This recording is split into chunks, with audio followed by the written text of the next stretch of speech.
آج ہم پڑھیں گے ہسٹری آف ہیومن رائٹس کے بارے میں۔ اس میں ہم اس کی definition, evolution of human rights اور ڈفرینٹ پیریڈس کو ڈسکس کریں گے۔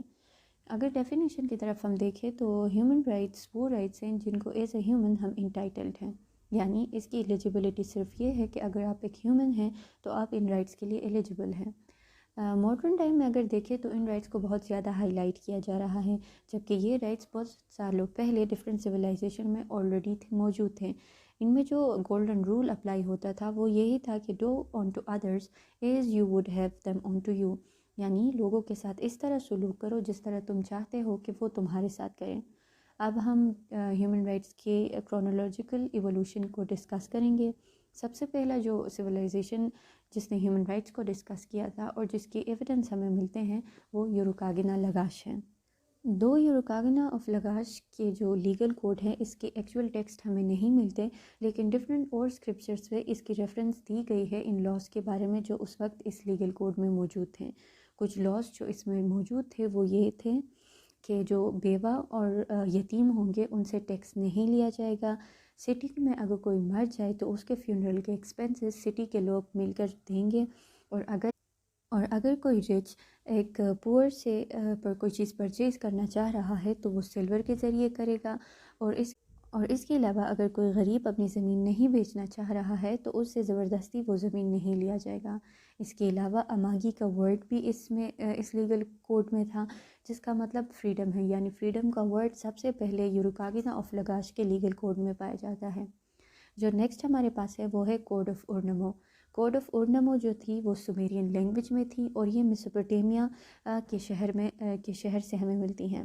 اس کے جو کچھ لاز تھے وہ یہ تھے کہ اگر ایک آدمی دوسرے آدمی کو قتل کر دے گا تو اس کو بھی قتل کیا جائے گا۔ اس کے علاوہ اگر کوئی آدمی رابری کرے گا تو اس کو مار دیا جائے گا۔ اگر کوئی آدمی کڈنیپ کرے گا کسی کو تو اس کو امپریزن کیا جائے گا۔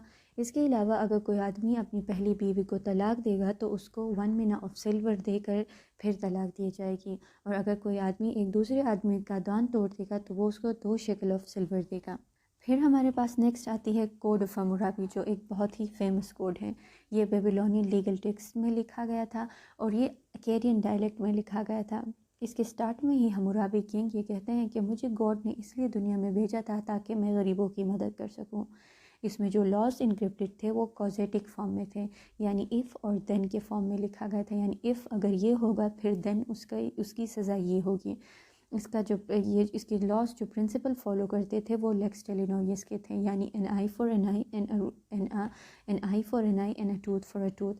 اگر کوئی آدمی کسی دوسرے کو قتل کر دیتا تو اس کی سزا بھی قتل ہی ہوتی، اور اگر کوئی آدمی اپنی ایسے بیوی کو طلاق دینا چاہ رہا ہے جس سے اس کے کوئی بچے نہیں ہو رہے ہیں تو وہ اس کو ڈاور اور اس کو پیسے دے کے رہا کرے گا۔ اور اس کے علاوہ بہت سارے اور لاز تھے جو اس میں انکرپٹڈ تھے۔ جو نیکسٹ ہمارے پاس آتی ہے وہ سائرس سلنڈر ہے۔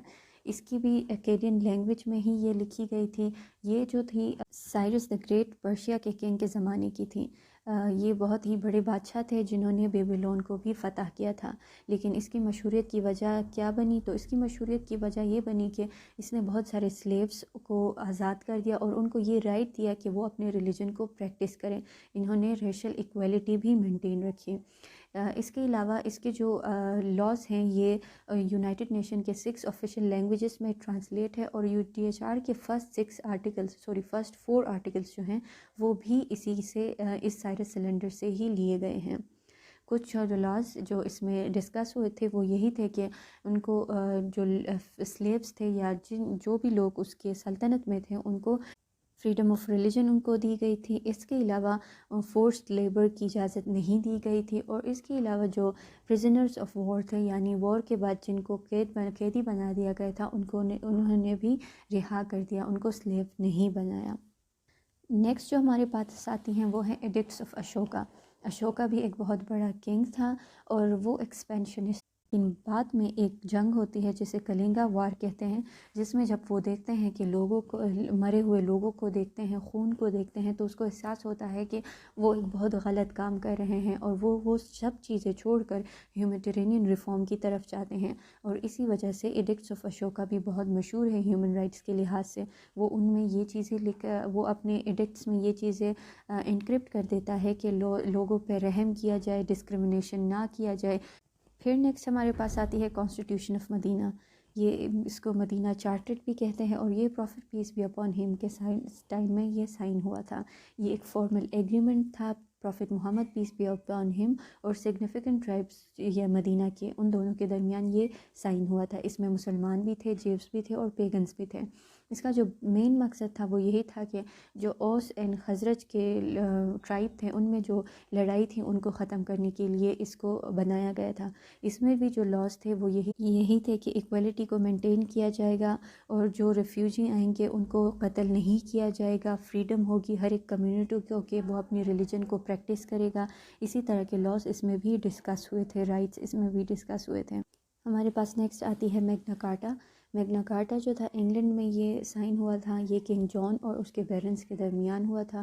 کنگ جان جب اپنے رائٹس کو ایکسیسو یوز کر دیتا ہے، لوگوں پہ ظلم سٹارٹ کر دیتا ہے، without approval of the barons tax لگانا شروع کر دیتا ہے، تو بیرنس اس کے سامنے میگنا کارٹا رکھتے ہیں اور اسے سائن کرواتے ہیں۔ اور اس جو میگنا کارٹا تھا اس میں یہی تھا کہ لوگوں کے رائٹس کو رسپیکٹ کیا جائے گا کنگ کے طرف سے، اور اس کے علاوہ کسی بھی فری مین کو بلا وجہ وداؤٹ اینی ریزن ان کو امپریزنمنٹ نہیں کیا جائے گا، اور اس کے علاوہ جو ہے ایکویلٹی سب کو دی جائے گی۔ پھر ہمارے پاس نیکسٹ آتی ہے پیٹیشن آف رائٹ۔ یہ بھی انگلینڈ کی ایک ڈاکومنٹ ہوتی ہے جو چارلز ون سے سائن کرواتی جاتی ہے۔